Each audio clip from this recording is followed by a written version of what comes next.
Awesome. Everybody's on time. All right, it's a great pleasure to have Andy Royston back. Last year. Penn State, Lafayette? Fayette, sorry, to lend us their entire physics department to tell us about non-trivial growth and quantity. Only half of them. But I think it is named after Lafayette, Revolutionary War guy. Okay, thank you, William. Yeah, it's great to be back here. After I got off the elevator when we were coming up from lunch, I got out my keys and tried to get into his office, because it used to be my office.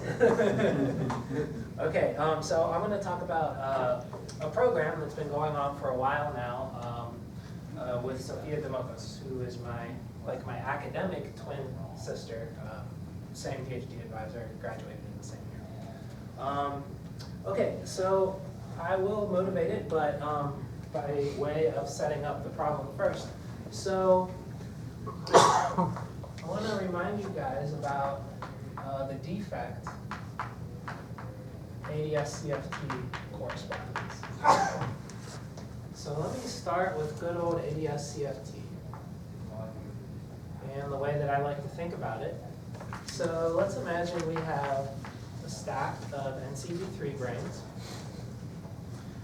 And then we can argue for the correspondence by describing that system in string theory in two different sets of variables and taking a low energy limit.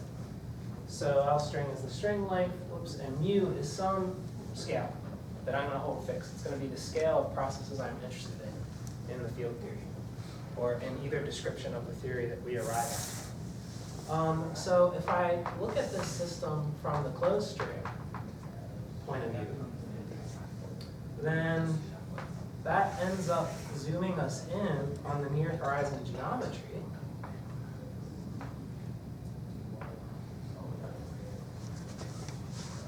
Which gives us some ADS times sphere, space.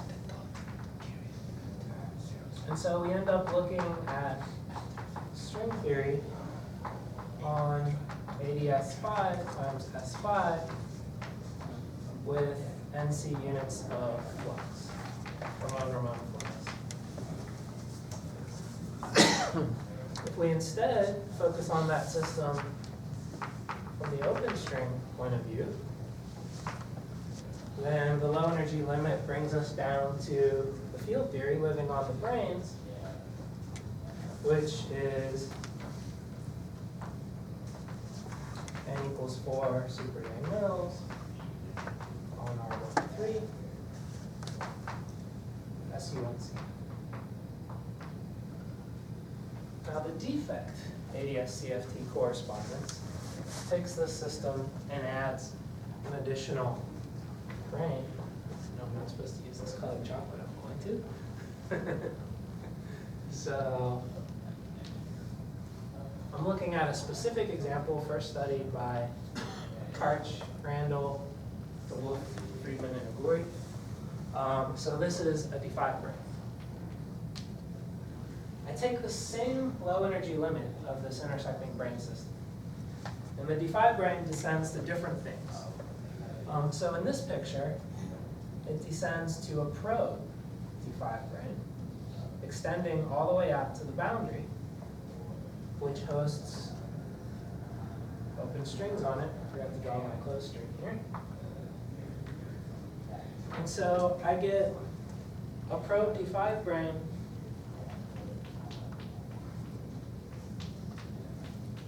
on, in the simplest case, an ADS4 times S2, which is embedded in this ADS5 times S5.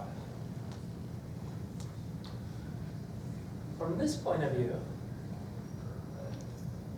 the low energy limit isolates us to the 3-3 strings, which we had before, and the 3-5 strings. So what this is, from a field theory perspective, is a 3D n equals 4. So that's n equals 4 supersymmetry in 3D defect. on a codimension 1 submanifold, so just R12. And the statement of the defect ADS-CFT correspondence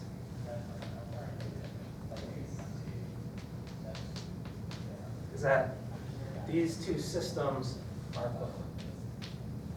And as I was mentioning, that goes back to Karch, Randall, DeWolf, Friedman, Aguri, and then also later Erdmann, Guralnick, and Kirsch. So what we did, essentially, is replaced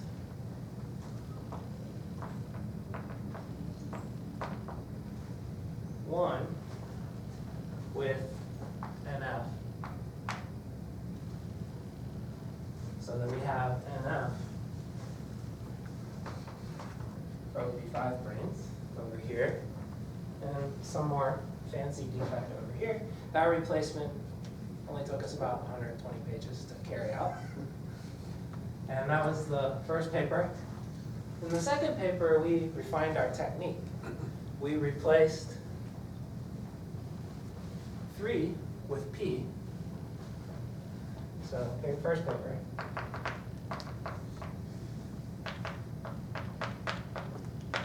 New paper.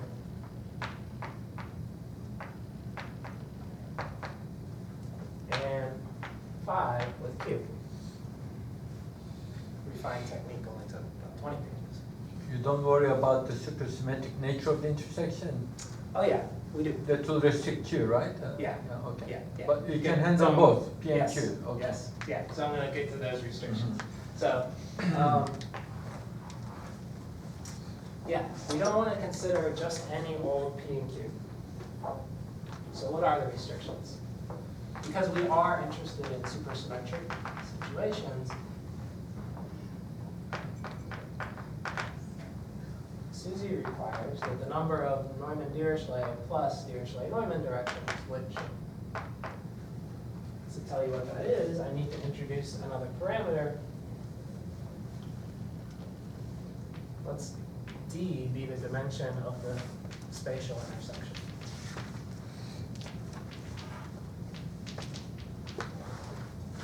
So then this I need to be divisible by 4.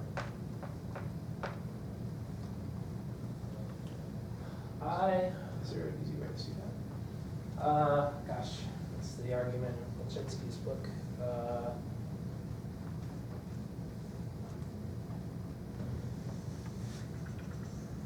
Something about take your 10 dimensions,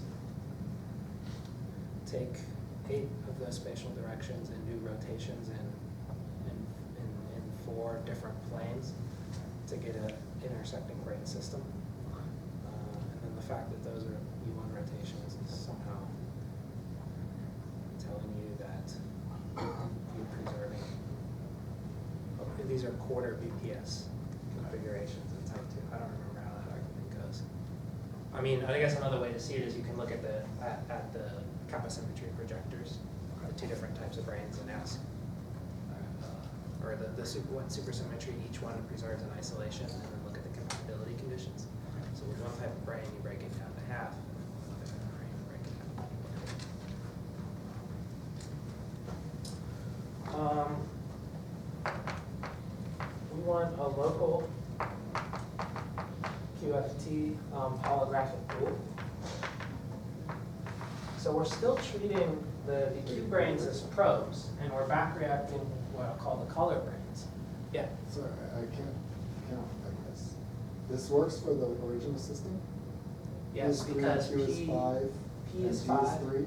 P is 5, D is 3. No, sorry, P is 3, D is 2. D is the number of spatial directions. Oh, spatial, sorry. Of the intersection. Spatial. Yeah, yeah. So P is 3, D is 2, Q is 5. Yeah. Okay. So we're going to restrict ourselves to P less than or equal to 4.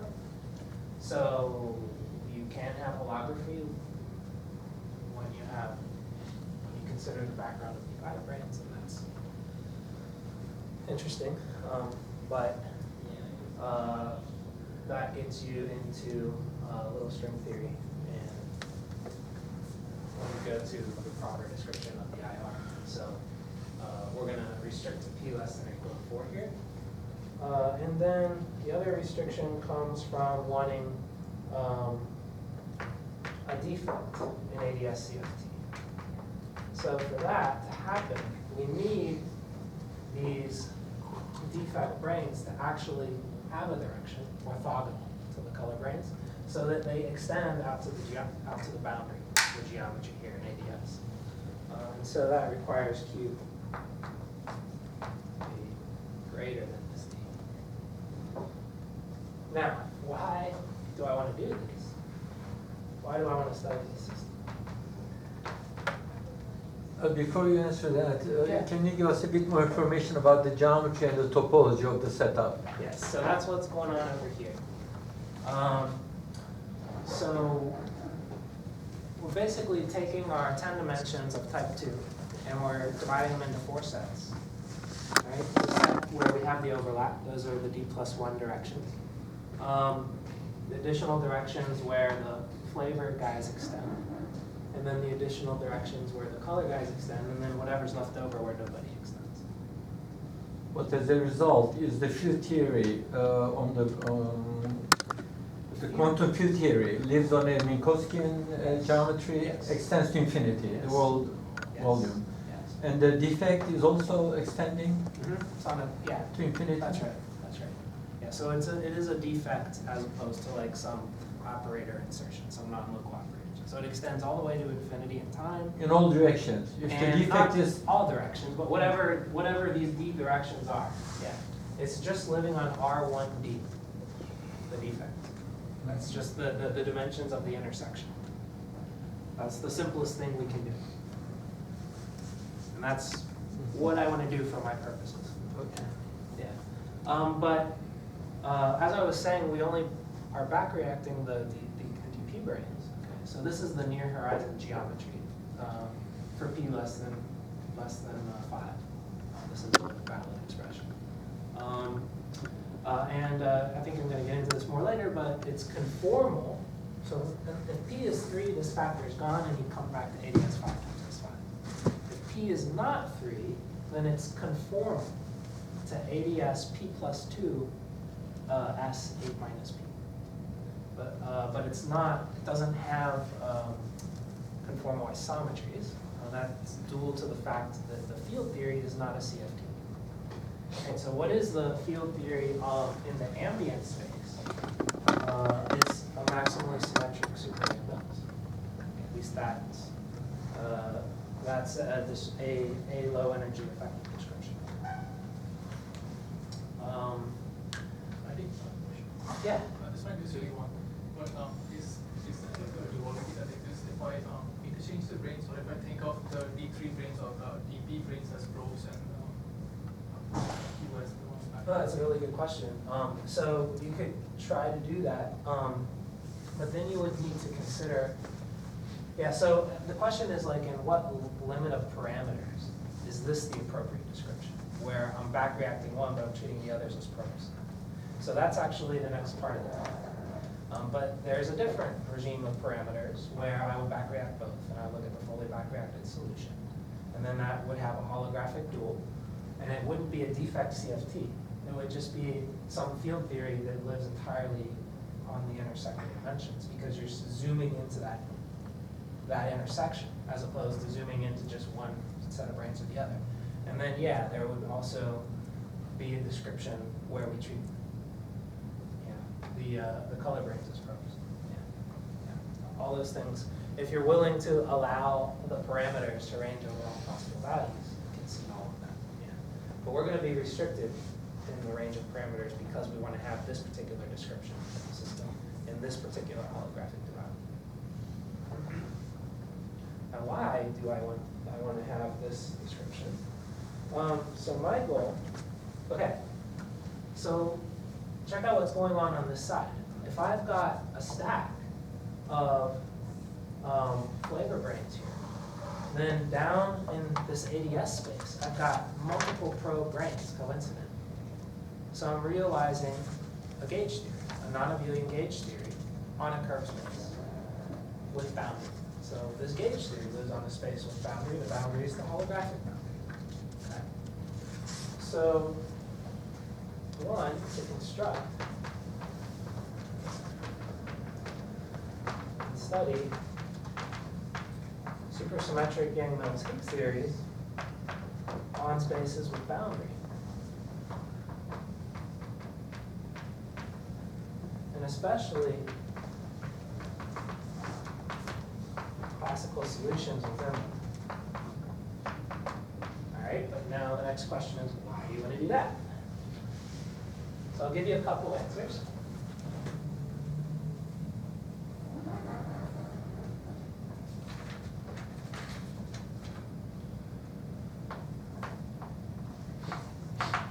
One is Pheno app and one is a math application.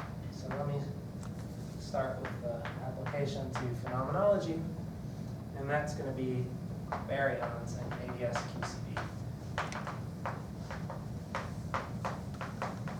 So in most top-down constructions of ADS-QCD, like the Sakai-Shibimoto model, we're studying, we have some color brains which are going to generate our gauge theory for us, and then we've got a stack of flavor brains, and we have anti-brains, because we want to realize the SUNF left cross SUNF right, global symmetry in QCD. So in QCD, and then we make the intersection be the whole space-time of the color brains, so that we have an effective, or we wrap the color brains on a circle and then we do a K-carry motion. So we get some 4D field theory, which has the content of QCD over here. Closed strings, perturbative closed string states are dual to glue balls. Perturbative open string states are dual to mesons. Baryons are solitons of these open string fields. And describing those explicitly in the typical top-down models is rather difficult. So one thought is, if you have a supersymmetric setup, maybe you can understand some basic universal properties of solitons, or baryons as solitons in a holographic context. Now, the math application is boundary value problems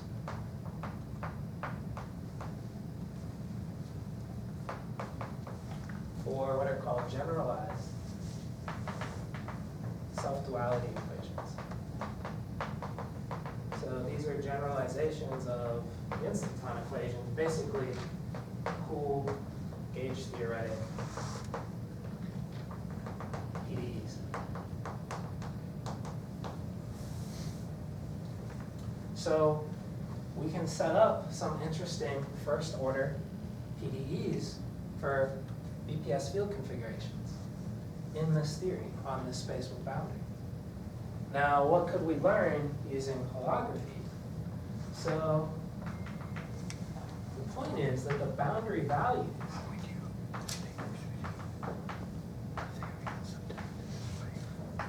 of the Yang-Mills-Higgs fields in that theory are the sources for dual operators.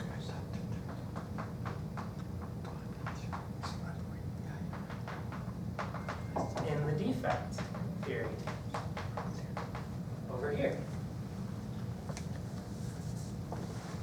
So what can we do? On the other hand, if I have a BPS field configuration, it's going to represent some BPS state in this theory. There must be a corresponding BPS state over here. The theories are dual. So let me study the BPS equations in this defect theory. BPS field configurations, this is what I just said, on the probe brain should map to BPS solution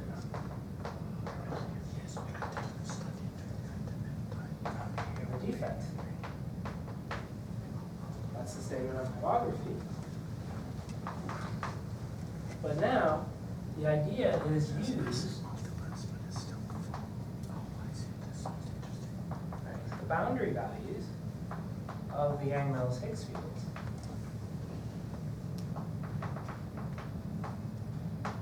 will appear as background fields. Right, they're the sources for these operators, so they'll appear as background fields in the BPS equations. So what we can do is use integrability of these equations to constrain them. So the idea is you could use holography. So what you're going to do is, from the point of view of this system over here, you've got some arbitrary boundary values for your fields, which could in fact depend in some non-trivial way on the spatial, space and time along this defect. Okay? How are you going to know for what types of boundary values are you going to have a solution to the system of equations? Well, not arbitrary ones, perhaps.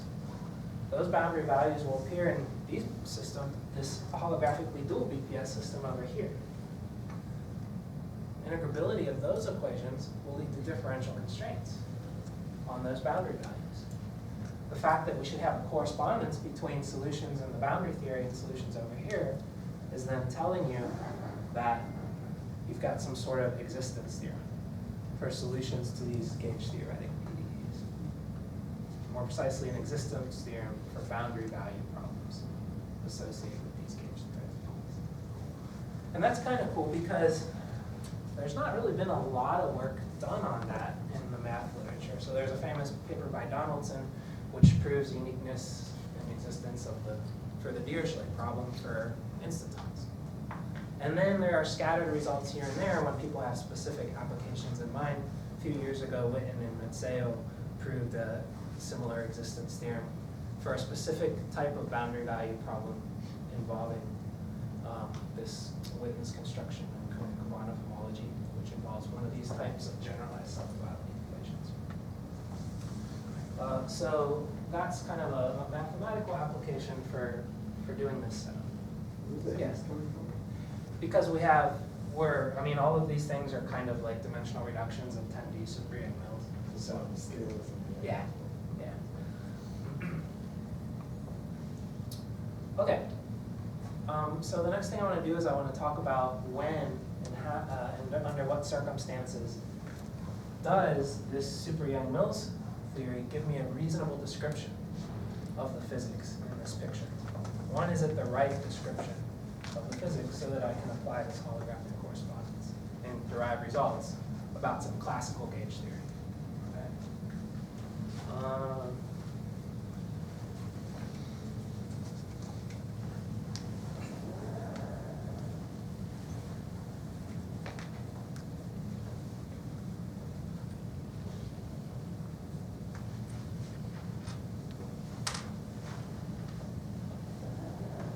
So I should mention that this idea is kind of a long-term aim for me. We're definitely not going to get there today. Okay. Okay, so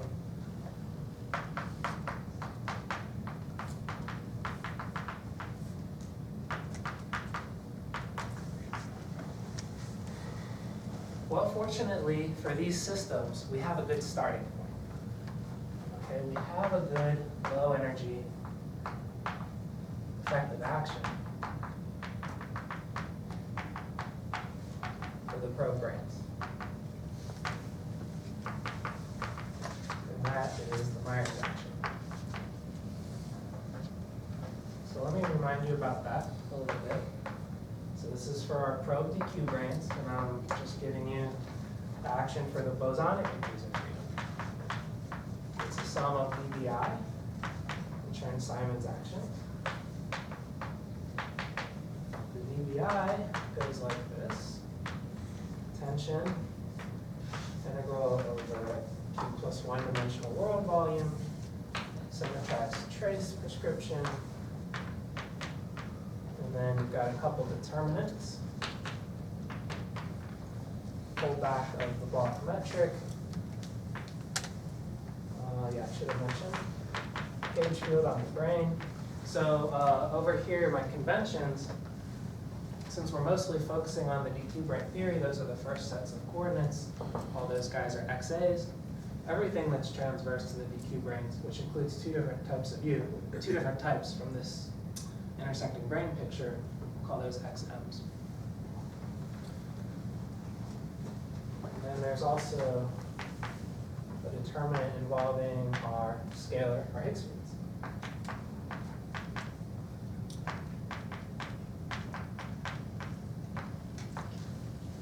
Now, it's known that this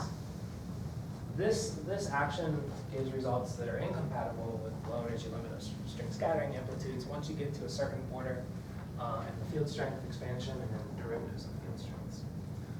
I'm not going to need to go out that far. This works well for my purpose. We also have the Chern-Simons action, which is going to play a crucial role. So let me give that to you. Same generality. Same trace prescription, pull back. This you might be less familiar with. So there's an interior product, Nonabelian, acting on the Ramon forms. So let me explain what that does. So for example, if I bring down 1 power of that thing, then this thing has indices M1 through MK. It's 1/2 the commutator.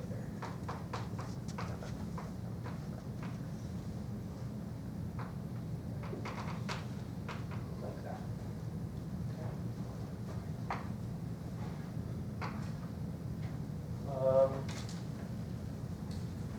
Okay, so that's sort of my starting point for low energy effective description. Now what I have to do, Why is it Chern-Simons? The X is, this one transformed into a total derivative, right? no, But. just because it involves things like F1 jet. No, I just meant like normally the X's aren't there, and then if C transformed into a total derivative, then all of them are total derivative. Because F is closed. Oh, right. But now you get Yeah. things hitting X's. Yeah. Why is that not missing? I think it does. It's not gauging very what you're saying. Under Ramon transformations. Yeah. I don't know. That's a good question. I'm not sure. Well, I should assume that Myers fixed that. Yeah, I mean- I don't remember how it works. Yeah, I don't remember either. Yeah. Yeah, I don't know. So what I want to do is plug in this background. This is the background that we're trying to expand this around. I'm not actually going to do that, but I'm going to tell you the form of the result. Okay. So what happens after some work is this.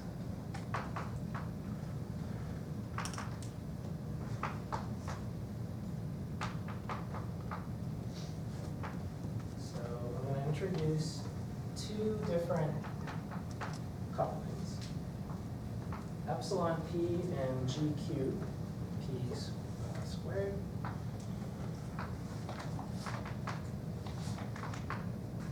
Here we've got the induced metric on our DQ brains.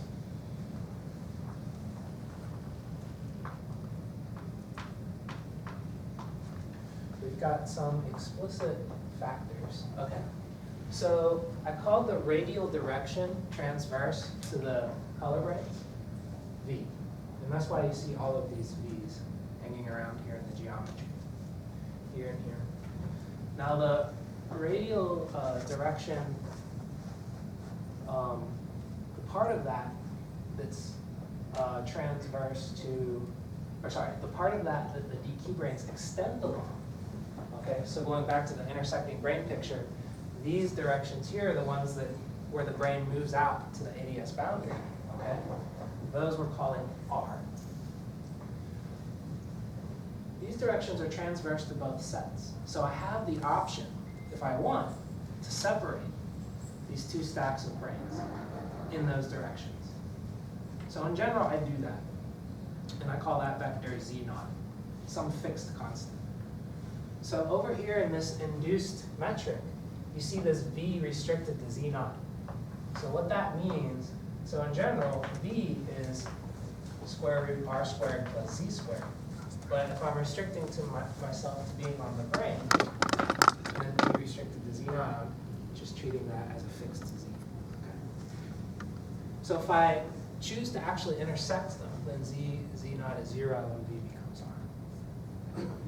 This induced geometry, if Z naught is 0, is conformal to ADS D plus 2 times a sphere. Okay? Q minus D minus 1, I think. If Z naught is non-zero, see I have these terms here, okay? The space is asymptotic to this thing, which is conformal to ADS times sphere. But in the interior, it's deformed sphere. Okay? That's what Z naught does in terms of the geometry.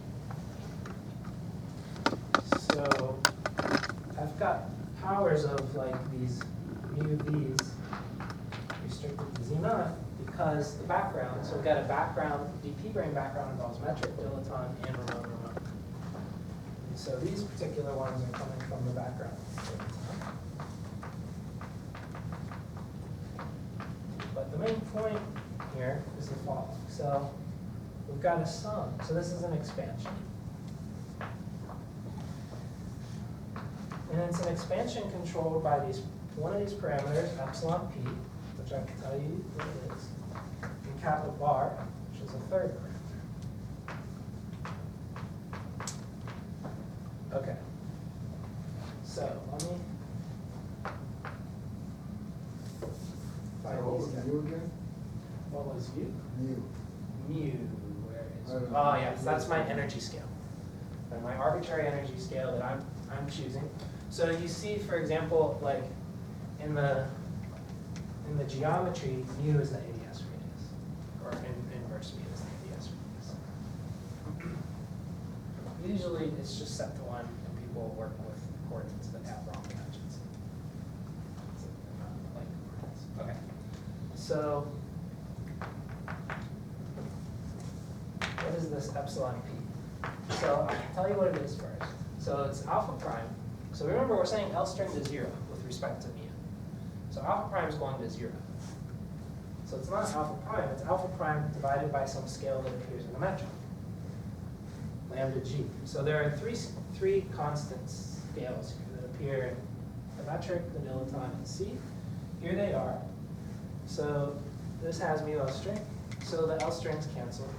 And this epsilon p is going to be finite in this low energy limit that I want to take. It's basically controlling the alpha prime expansion, but it's the alpha prime expansion suited to this near horizon background geometry. So when we plug things in, there are basically two kinds of parameters that appear. There's the Tuft coupling, NC GP squared. So GP is just the dimensionless Yang-Mills coupling of the P plus 1 dimensional super Yang-Mills theory. And we're taking the low energy limit while we're holding that fixed because we wanted to study holography, so we want to have a Yang-Mills theory on those branes. So this guy's going to appear in lots of places. And then this is a dimensionful. So what this thing is doing is it's controlling the expansion and field strength. It's controlling the expansion of the Myers action, playing the role that this alpha prime here plays when we plug in the background geometry. Kappa bar, that's controlling the coupling to closed string fluctuations. So it involves Newton's constant. And then this lambda phi divided by lambda g squared. It's also finite in the low energy limit, and it goes like 1 over NC times the Tilft coupling to some power. P-dependent power, it's also dimension. Finally, our Yang-Mills coupling. So now this guy would be the Yang-Mills coupling on the probe brains, on my DQ brain. Okay? The Yang-Mills coupling for this non-abelian gauge theory. So it's equal to the inverse tension, which has L strings in it. So it will be defined in the limit by itself. But when we plug in the background, what matters is this particular combination. And the way we get it is by looking at what's the normalization of the F squared from this expansion. So this thing ends up going like 1 over NC times the Tilft coupling to a power that depends on both P and Q. 10 minus P plus Q over 2 times 5 minus P. And it's also dimensionful unless Q is 3. If Q is 3, we have a 4-dimensional Yang-Mills theory. The coupling should be dimensionless. But if Q is not 3, it's dimensionful. All dimensions here are being controlled by this scale.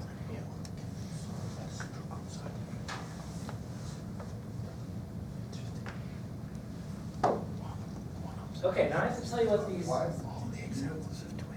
Why is it? Oh, sorry. Thanks. That makes sense. Thank you. Thank you. So physically, what this is, all right. So epsilon is controlling my alpha prime expansion, higher field strengths. This is controlling my couplings to closed strings. Now, what are these V's? Okay, that's where everything is. So I think I can probably delete this part. V20. Right, so N. Oh, sure. Okay. So NO and NC are integers, right? And what they're doing is NO is the number of field strengths or generalized field strengths, so that includes covariant derivatives of Higgs fields and commutators of Higgs fields. The number of those factors appearing in a given term. And then NC is the number of closed string fields appearing. Right, so these are vertices for my effective theory. V20, that would be second order in field strength, 0th order in closed string fluctuations. That's my gauge theory. That's my naive classical gauge theory, and that's what I'm interested in.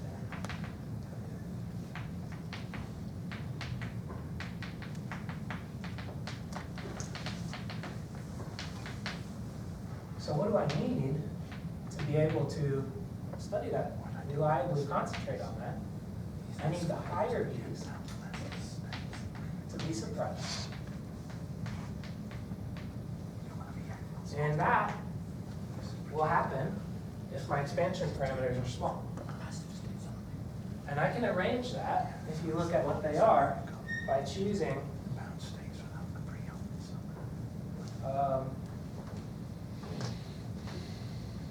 so we can achieve this.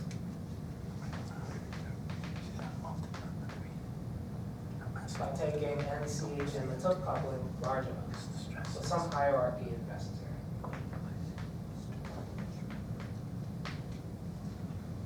But what's not so clear at all is we also need the effects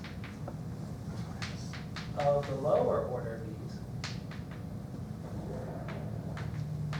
to be suppressed. The effects of those on my theory. Okay? Because they're definitely there. So let's look at a few of them. So first, V00, that's just a constant. And that's just the energy density of the background brane. That's harmonic. V10 is actually gone. There are no open string tadpoles. That's because this embedding is a solution to the equations of motion, the embedding equations. Which shouldn't be surprising because it is a supersymmetric embedding. V01 are closed string tadpoles. Those we definitely have. So these are tadpoles for the graviton and everything else. So these are gravitational tadpoles. They're there because we haven't solved the equations of motion in the closed string sector. We're treating the branes as probes. And those are potentially troublesome.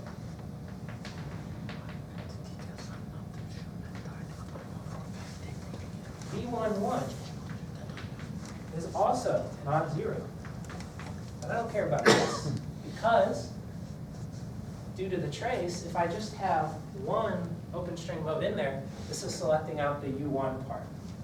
And I'm going to concentrate on the NS and SUNF part. So this only couples to the U1 at tree level. And so we'll focus on the SUNF center, which decouples that tree level. So what about these gravitational tadpoles? Do I have to worry about them or not? If you just look at the strength that goes with a V01, it can be large. When you plug in NC is 0 and O's 1, and you look at this actual coefficient. But What fluctuation in what you're about to erase? What fluctuations are causing the whatever NCs? So yeah, What do so they look like in here? yeah, so when you go back to the starting point, you got your closed string fields. And what you have to do is you have to expand those around the background. So it's not just the background value, it's background plus fluctuation, and expand it out. There are first order terms. Yeah, like just take the dilaton for example. There's a dilaton fluctuation just sitting there. Yeah, yeah. I'm just trying to imagine what Feynman diagram. Yeah, I'm about to draw. Okay.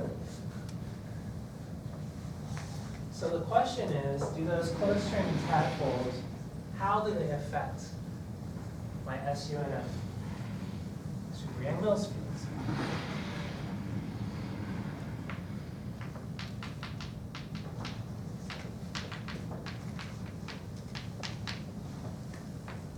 Well, in order to couple, I would need to use a V21 vertex. So for example, let's look at the correction to Yang-Mills propagator.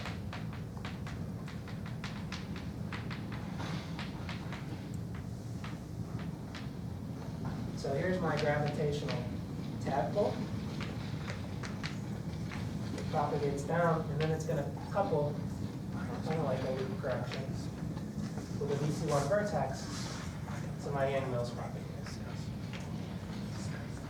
And I have to consider, therefore, not just V01 by itself, but the product of the strengths of V01 and V21.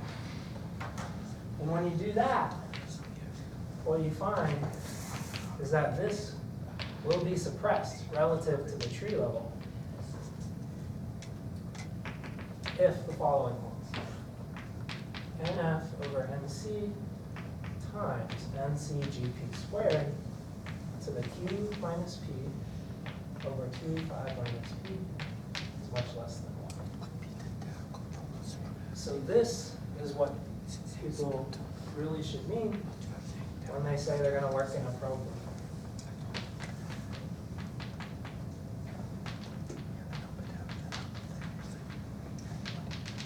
For the flavored brains.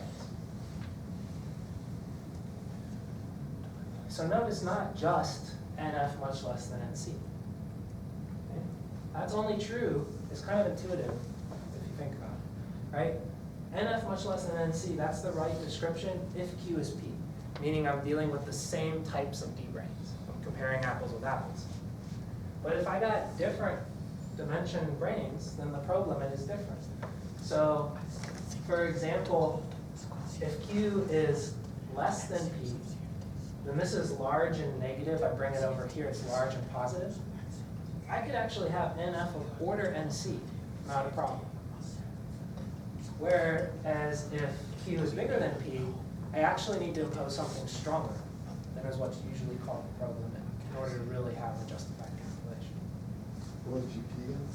GP is the it's just the Yang-Mills couplet, the dimensionless Yang-Mills. So it's like mu, another way to think about mu is it's like a renormalization scale. The scale at which I measure the dimensionful Yang-Mills couplet to be whatever it is. Okay. But another interesting point is that we can always achieve this. So I can always work in this probe limit.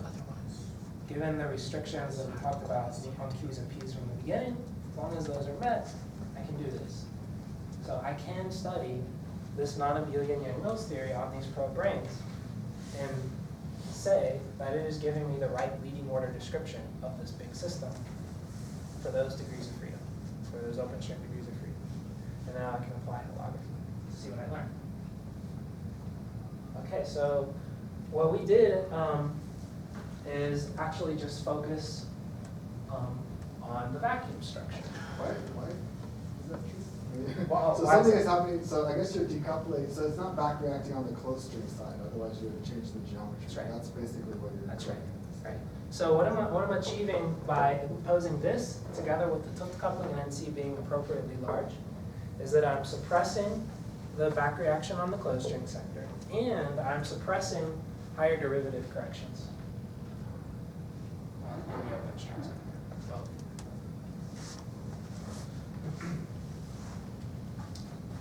Okay. So let's take a little look at the vacuum structure of these theories. It's already pretty interesting. So I actually need a lot of space, so I'm going to have to erase this. But this, Yeah. so you showed an example, but you also picked the dominant part or something, because how many of these do you have to check? Oh, yeah, so I only showed you the gauge field propagator, but by supersymmetry, I mean, like if we start thinking about what like counter terms would look like, supersymmetry is going to constrain all of them to be related. If I know the corrections in the propagator, how that goes, that should be enough.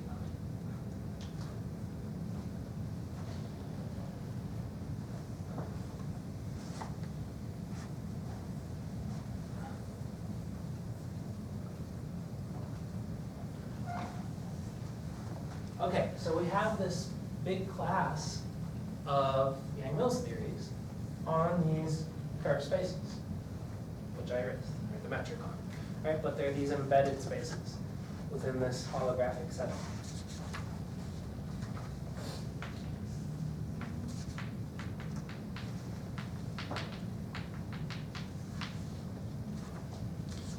So the moral of this story about the vacuum structure is that SCS and Simons actually, remember, our background has a Ramon flux turned on. This contributes to this Yang-Mills theory, the V20. It makes it interesting.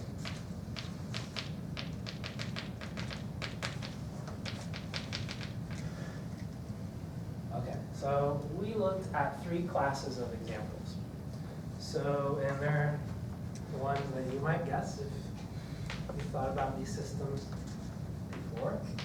So dp plus 4, intersecting, and d equals p, right? So the color grains are entirely in the flavor brains. dp plus 2. And d equals p minus 1. So the setup I started with, the D3, D5 system, is in this category. And then dp, and d equals p minus 2. So codimension 2 defect.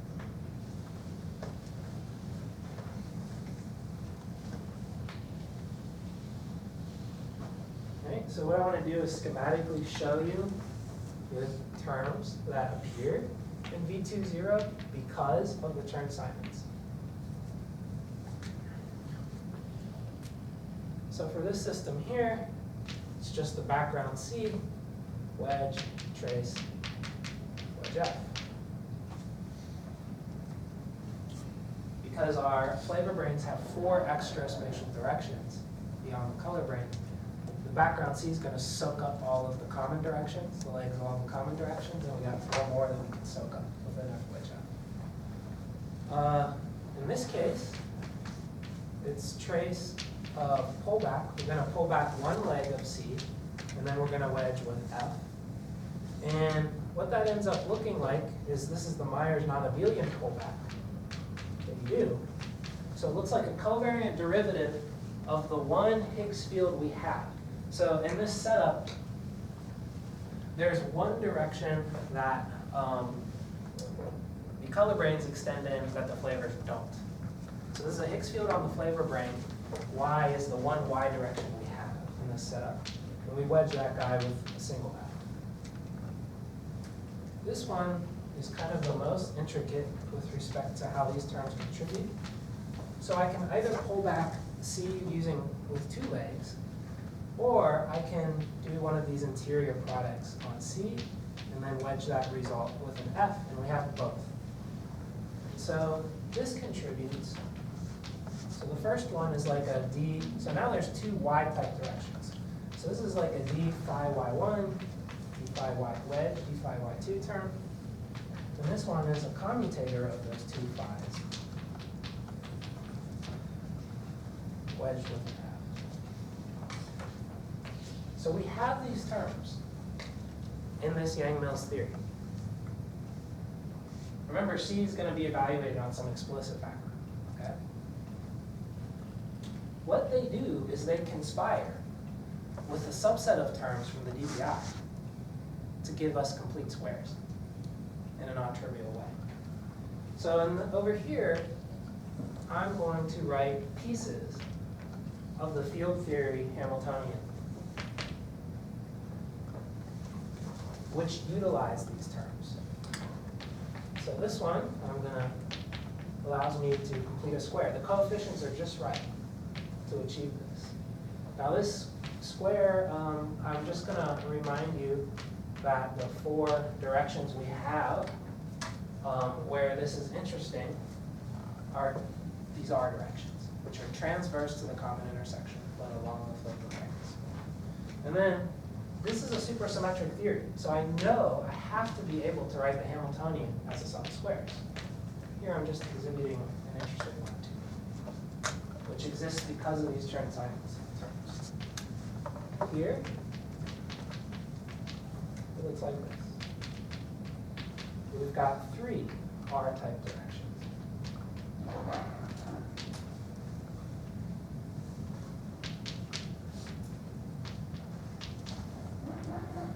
And then here we've got 2 types of terms. So I'm now introducing a complex Higgs, and I'll think of my 2 R directions as a complex R direction.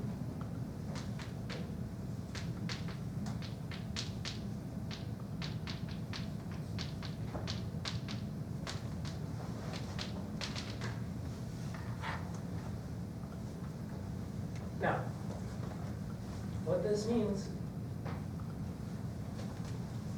should I not write over here, dog? Just go this just a little bit, right? So, is that instantons monopoles and vortices, vortex moduli spaces, are part of the vacuum manifolds of these theories.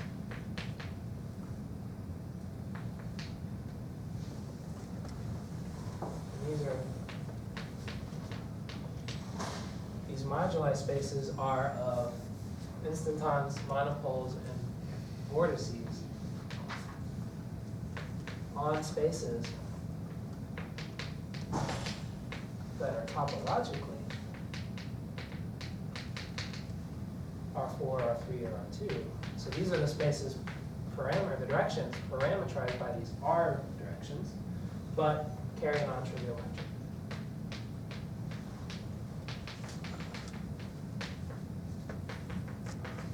So let me just give you one example of this metric. So for the monopole case, what's the metric where I'm solving this equation? What's this star? What's the metric in this star? Okay. So what one ends up finding, so I'll call that metric G tilde, and it's got some conformal factor, which vanishes when P is 3. Got this funny R dependence when we have a non-zero Z naught. So there's a deformation. Z naught is a deformation parameter. And then we've got a two-sphere.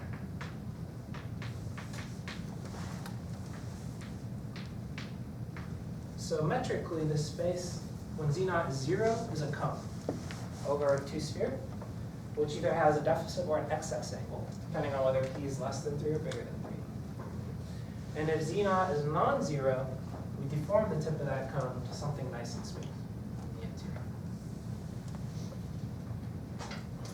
And I want to stress that these are vacua of the theory, okay? Because I'm only turning on my fields in these R-type directions.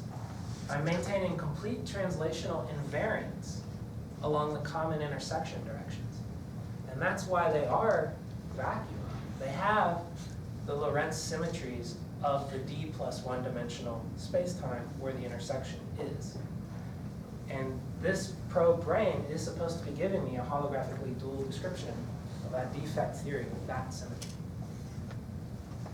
So they really are just vacua. So in the last couple minutes, I just want to kind of, it's like you guys know very well that DP brains that are dissolved in DP plus 4 brains look like instantons. That's an old story going back probably to Douglas's Brains and Brains paper. How does this fit in with what was known?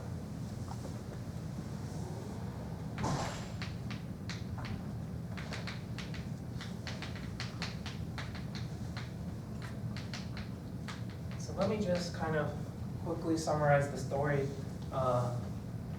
for the instanton case.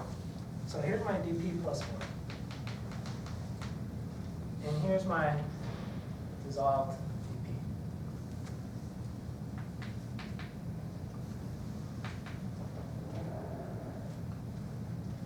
So there's a couple of different points of view. How do we isolate, how do we see that instanton? How do we isolate those instanton degrees of freedom and describe it? Well, we can either view this as a codimension for defect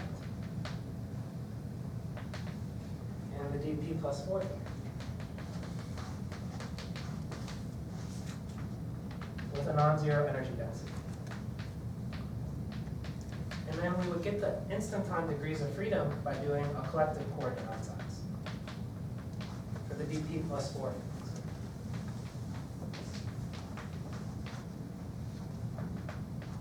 So to isolate those degrees of freedom. We can also describe it from the lower dimensional point of view. Okay, this is all old stuff too.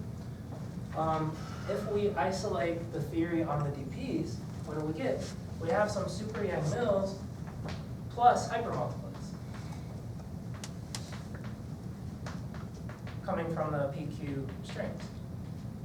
And D and F flatness in that theory are equivalent to the ADHM constraints,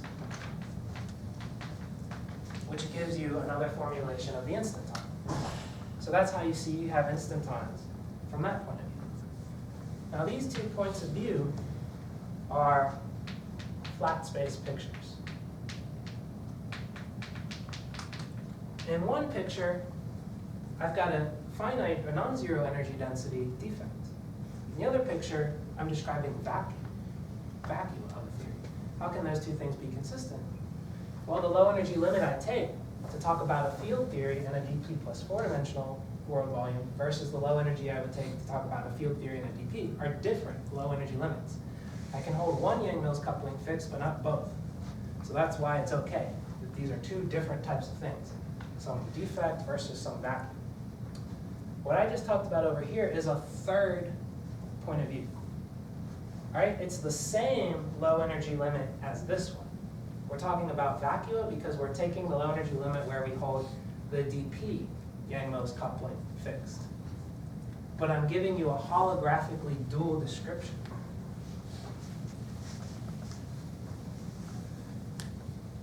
So point of view 3, maybe like 1 or 2 minutes. Okay, my last point. Point of view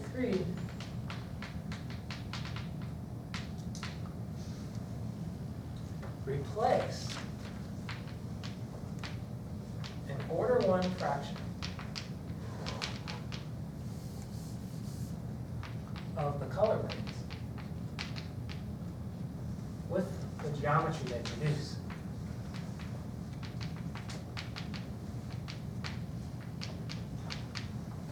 Then the remaining ones are described as instantons, but not in a flat space theory, in the curved space, Yang-Mills theory that we just talked about.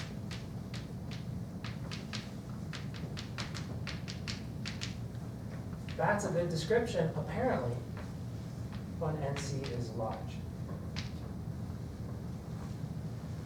So the conjecture then is that holography seems to imply the following about instanton moduli spaces, and more generally vortex and monopole moduli spaces. At large instanton charge,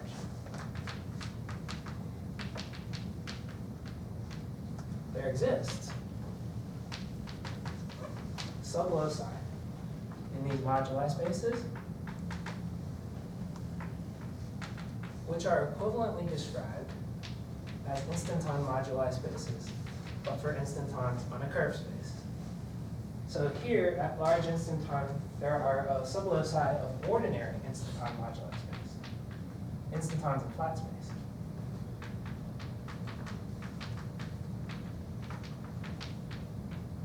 Which are equivalently described as moduli spaces of instantons on one of these curved spaces.